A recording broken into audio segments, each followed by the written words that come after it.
Back, the president-elect is an early riser. He's already on Twitter this morning criticizing plans for a recount in Wisconsin. There might also be recounts in a couple of other states, Michigan, Pennsylvania. Sore losers is what President-elect Trump's campaign manager calls those now supporting that recount in Wisconsin. There are deadlines looming, as I noted, Pennsylvania and Michigan in this week ahead. And yes, there might be some extra holiday drama as we prepare for the Trump administration.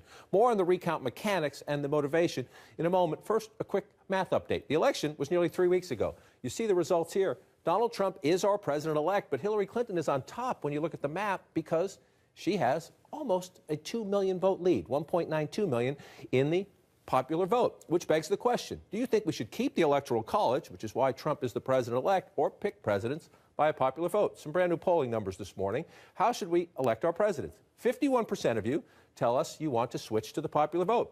44% say keep the Electoral College, keep it the way it is. Remember that 51%. That is after this election in which the Democrat won the popular vote and the Republican will become president. You see, 51% now. The push for change, not as great as it was after 2000. That, in case you're forgotten, that was the big recount election. Al Gore, George W. Bush, Florida, went all the way to the Supreme Court. Will there be recounts now? We know about Wisconsin. We'll watch Pennsylvania and Michigan. As this plays out, Donald Trump reminding Hillary Clinton that in one of the debates and on the campaign trail, she had a very different take. Donald Trump said something that no other candidate running on either side has ever said, and that is he refused to say he would respect the outcome of the election. Now, make no mistake, my friends, this poses a direct threat to our democracy. That was then.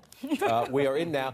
To be clear, the Clinton campaign did not initiate these recounts. The Green Party candidate, Jill Stein, did. She raised a lot of money with a lot of help from liberals to do so. And now the Clinton campaign says, well, since Wisconsin's going to count the votes, we will be there. We'll send our lawyers, as guess what, so will the Trump campaign, to keep an eye on things as it goes forward. And again, the deadlines are coming up this week. How real is this, I guess is the question.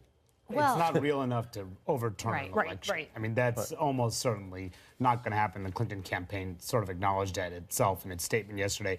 But it's so interesting to watch the Clinton campaign dance on this, because in one sense they're saying, oh, well, we don't think this is going to change anything. Oh, but it's happening, so we'll be supportive, or at least we'll be behind the efforts. In a lot of ways, it's a nod to their supporters, a lot of whom are very concerned about the outcome of the election. They suspect there was some sort of Russian hacking, although there's no evidence that happened at the polling station, although, of course, the Russian actors did try to influence the election in other ways. So they want to challenge the legitimacy of it. A lot of Clinton supporters do. So they're making a nod to that, even though it won't change the outcome. Well, let me just quickly get this in. President-elect Trump, as we noted, is tweeting early this morning. Among the tweets, he says this: Hillary Clinton conceded the election when she called me just prior to the victory speech, and after the results were in, nothing will change. That's what Donald Trump says. And to Manu's point, Mark Elias, the Clinton campaign counsel, in a post on Medium yesterday, said because we had not uncovered any actionable evidence of hacking, they looked into this, the Clinton campaign, or outside attempts to alter the voting technology, we had not planned to exercise this option ourselves. And then he goes on to say, but since it's going to happen, we'll send our lawyers there. Yeah, and we had heard from donors and other people close to the campaign after the election that they were aware of some irregularities in these states. They didn't think it would be enough to change the outcome of the race. It was also already a week or two after the election, so they weren't going to, the Clinton campaign wasn't going to pursue this and make a big push on it. You know, the time to do this kind of recount is immediately in the 24, 48, 30, hours after We're almost the 3 weeks out election. now. We're almost 3 weeks out. And a lot of Clinton, former Clinton aides and supporters are encouraging people to put their money not towards the recount, interested Democrats, but towards the Louisiana Senate race, which is still, ongoing.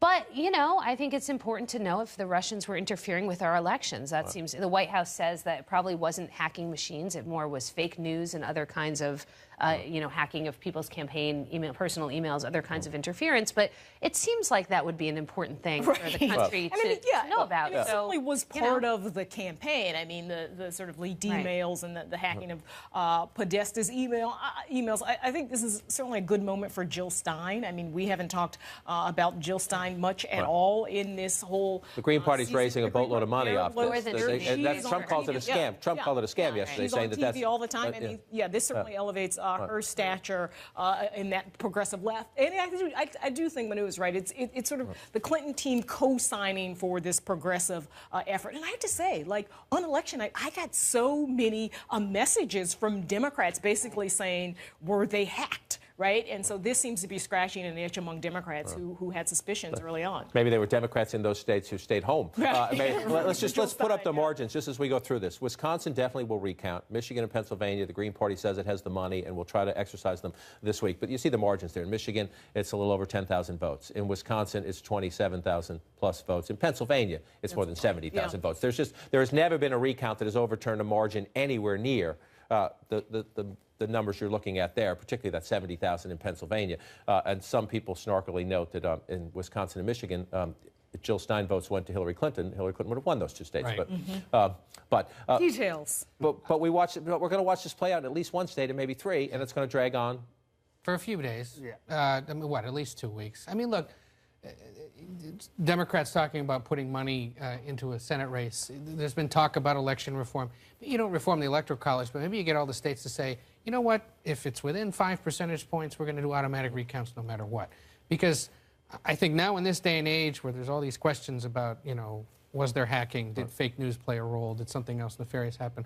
Why not just compel these boards of elections to just show everyone that, in fact, you know, everything was copacetic and it was fine. This is essentially the autopsy 3 weeks after the death, and we'll see what happens. And, you know, in essence, they may be doing Trump a favor because you'll put this to rest now before the new year. He can move on, and he'll be able to say, look, you may be disappointed, but I won. But the one thing that